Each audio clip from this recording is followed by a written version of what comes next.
আদানিৰ কয়লা কেলেংকাৰীৰ কোলা অধ্যায় ফাদিল। নিম্নমানৰ কয়লা আনি ভাৰতত ৩ গুণ দামত বিক্ৰী।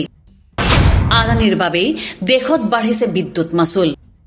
আদানিৰ বাবেই বাঢ়িছে বায়ু প্ৰদূষণ। OCC RB ফাইনেন্সিয়েল টাইমছত বিস্ফোৰক প্ৰতিবেদন। পোহৰলৈ আহিছে প্ৰধানমন্ত্ৰী নৰেন্দ্ৰ মোদীৰ বন্ধু গৌতম আদানিৰ কোলা ব্যৱসায়ৰ আন এক অন্ধকাৰ অধ্যায়। গৌতম আদানিয়ে কিদৰে বিদেশৰ পৰা নিম্নমানৰ কয়লা আমদানি কৰি তাকেই ৩ গুণ দামত ভাৰতত বিক্ৰী কৰে সেই চাঞ্চল্যকৰ তথ্য ফাদিল কৰিছে অনুসন্ধানকাৰী সংবাদ সংস্থা OCC RB আৰু ফাইনেন্সিয়েল টাইমছে। ফাইনেন্সিয়েল টাইমছত প্ৰকাশিত বাতৰি অনুসৰি ইণ্ডোনেছিয়াৰ পৰা আদানিয়ে কিনে অতি নিম্নমানৰ কয়লা। ভাৰতৰ শক্তি কোম্পানীক ৩ গুণ দামত বিক্ৰী কৰে নিম্নমানৰ কয়লা। ইয়াৰ এক উদাহৰণ তথ্যসহ দাঙি ধৰিছে OCC RBয়ে। বুধবাৰৰ দিনটোত প্ৰকাশিত প্ৰতিবেদন অনুসৰি ২০১৪ চনৰ জানুৱাৰী মাহত ইণ্ডোনেছিয়াৰ জনলিন মাইনিং কোম্পানীয়ে Tamil Nadu generation and distribution company চমুকৈ টানগেটকোলৈ প্ৰেৰণ কৰিছিল প্ৰায় ৭০,০০০ মেট্ৰিক টন কয়লা। প্ৰথম অৱস্থাত কয়লাৰ দাম প্ৰতি মেট্ৰিক টনত $২৮ বুলি উল্লেখ কৰা হৈছিল। কিন্তু টানগেটকোলৈ এই কয়লা সৰবৰাহ হয় ব্ৰিটিছ ভাৰ্জিনত পঞ্জীয়নভুক্ত সুপ্ৰিম ইউনিয়ন ইনভেষ্টৰ লিমিটেডৰ জৰিয়তে। এই কোম্পানীটোৱে একেখিনি কয়লাৰ বিপৰীতে আদানিৰ কোম্পানীৰ নামত আন এখন ইনভইচ প্ৰস্তুত কৰে, য'ত প্ৰতি মেট্ৰিক টন কয়লাৰ দাম $৩৩.৭৫ বুলি উল্লেখ কৰা হয়।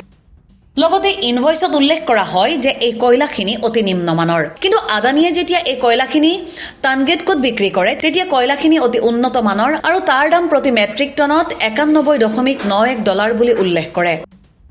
অৰ্থাৎ আদানিয়ে $৩৩ কিনা নিম্নমানৰ কয়লা উন্নত মানৰ বুলি কৈ $৯১ বিক্ৰী কৰে তামিলনাডু জেনেৰেশ্যন এণ্ড ডিষ্ট্ৰিবিউশ্যন কোম্পানীক।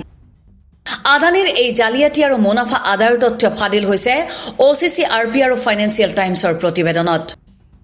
ইয়াৰ পাছতেই আদানিৰ বিৰুদ্ধে আকৌ সৰব হৈ পৰিছে কংগ্ৰেছ।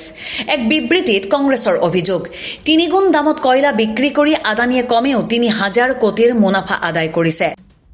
আদানিৰ বাবেই কেৱল ভাৰতত বিদ্যুৎ মাচুল বৃদ্ধি হোৱাই নহয়, ব্যাপক হাৰত বায়ু প্ৰদূষণো হৈছে। ইণ্ডিয়া মৰ্চাৰ চৰকাৰ গঠন হলেই আদানিৰ এই মহাপ্ৰবঞ্চনাৰ তদন্ত হ'ব বুলি কংগ্ৰেছে বিবৃতিটোত উল্লেখ কৰে।